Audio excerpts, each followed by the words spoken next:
Hi, I'm Sarah Stonecipher, and this is my channel where we talk about small business and how you can maximize everything you do in your small business to make you the most money. Today, we're gonna cover a topic that goes all the way to the very beginning when you are thinking about getting into the small business game. And this is, what should I do? We're gonna cover the top 5 ways you can narrow down what type of business you want to start. Have you ever dreamed of opening your own clothing store? Would you love to be a larger part of your local community?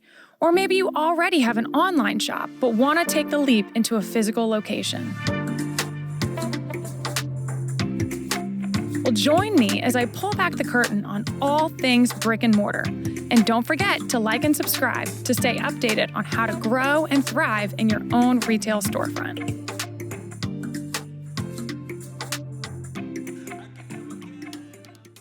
The first thing you want to think about, and this is digging real deep, is are you an introvert or an extrovert?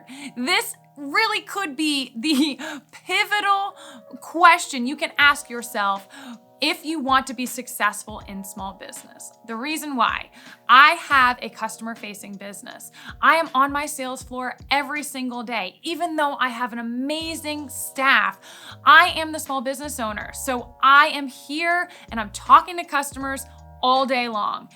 I am an extrovert. If I was an introvert, this would be very, very difficult for me to do every day, and I never would have lasted 13 years into my small business journey had I not been comfortable every single day doing this. So really think to yourself, do you want to do something that is customer facing? Are you an extrovert where you just love being around people and helping them?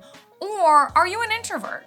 Do you want to do something that is maybe more behind the scenes? Something that is a little bit less customer facing, or you're only dealing with one customer at a time, or you're doing something completely online so you're not having to really engage with customers on a face-to-face level.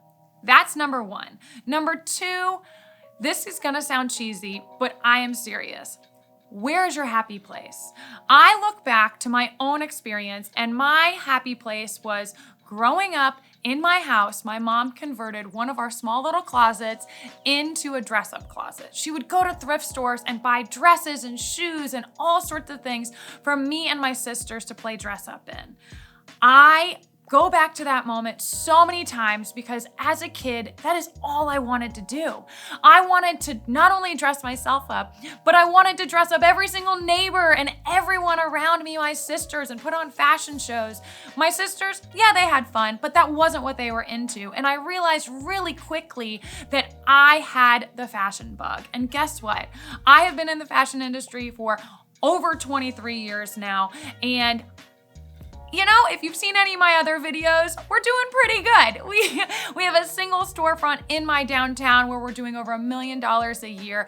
And guess what? It's because I really, really enjoy what I'm doing.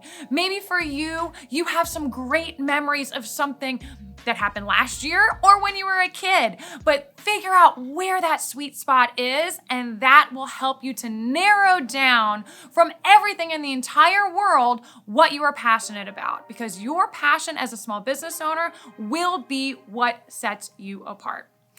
Thirdly, what are you currently an expert in? There's no reason to start completely from scratch. If you have been in an industry for 5, 6, 20 years, use that to your advantage. You are gonna be more successful if you are an expert in something than if you were to just pull something out of the air because you really wanted to do small business. And then you're gonna have a huge learning curve because as you are opening a small business, which is hard enough, you're also going to be learning whatever this new small business is because you don't have any background. An example of this is I have a great friend who was in construction forever. He worked his way up and eventually was building houses, had a great company where he was designing and building houses, but he really wanted to start a different type of small business, and he really, I think, nailed this on the head. He took all of his experience in construction and has now created an app that is helping people in the construction industry really coordinate with all the parties involved, the people who own the house and the people doing the work. And it is so successful because he knew the industry going into it. I'm telling you, if you want to start from scratch and you don't want to do whatever your industry is currently, you need to take the time to really become an expert in that field before you open your doors, because customers will smell it from a mile away. You want to be the authority, and you want to be the small business authority that they can trust. Fourthly, what would your family, spouse, best friend tell you your greatest strength is? It is so hard to go internal and see this for ourselves. This may sound cheesy too, but ask around. Ask the people closest to you in your life what they perceive your biggest assets to be. Maybe it's organization. Maybe it's creativity. Maybe it's that you just love helping others.